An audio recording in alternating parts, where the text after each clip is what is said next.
Welcome to Take 5, your 5-minute inspirational message from Solid Rock Drogheda.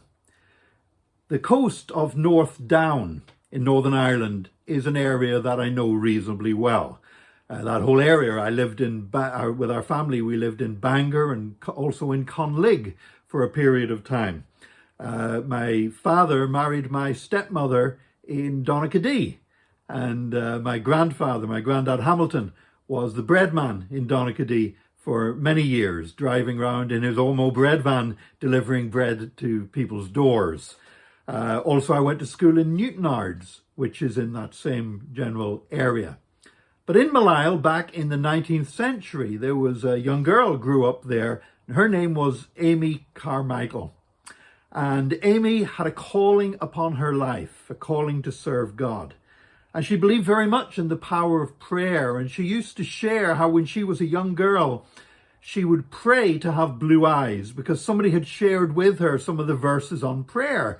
Jesus said, if you ask anything in my name, I will do it for you. If you would have enough faith, even you could order the mountain to be cast into the sea and it will be done for you. And so Amy figured that if prayer was really that powerful, then she would be able to it would be able to make her brown eyes blue, to quote the song by Crystal Gale.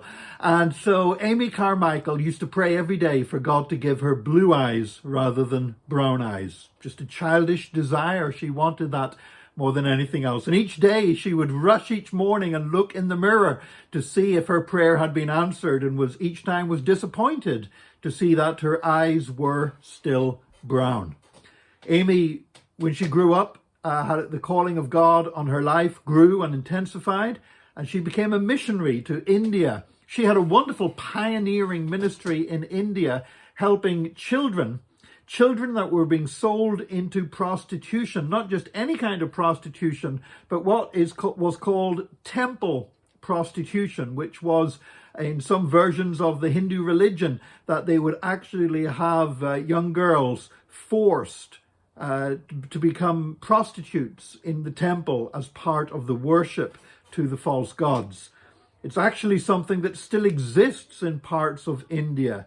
I was ministering in a church in India a couple of years ago, and there I met a young lady who her parents had actually arranged for her to be sold as a temple prostitute as a child. And shortly before that was due to happen, she had a life-saving encounter with Jesus Christ. And just that whole transaction that her parents had arranged for her never went through. Well, this today still happening in India, but thankfully quite rare. But back in Amy Carmichael's day, it was very common indeed.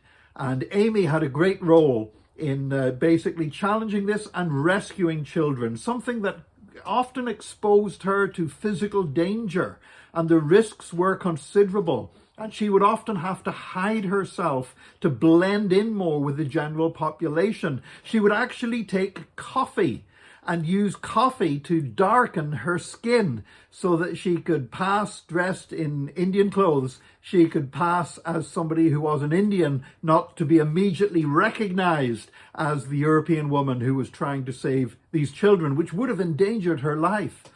She says that many times that she came to the realization that it was a wonderful thing that God had not answered her childhood prayer, because her blue eyes would have attracted attention to her that would have risked her own life and risked the lives and the safety of the children that she was giving her life to save.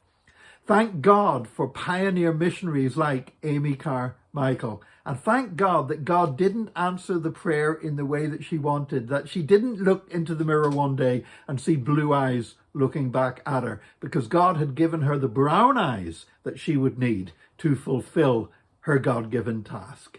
And I pray that today we will each have a realization that we are the people that God created us to be, to fulfill the tasks that God has created us to fulfill. And may God bless you today as you serve him as the person that he made and as the person that he will use, in Jesus' name. And join us again tomorrow for another Take 5, your 5-minute inspirational message from Solid Rock Drogheda.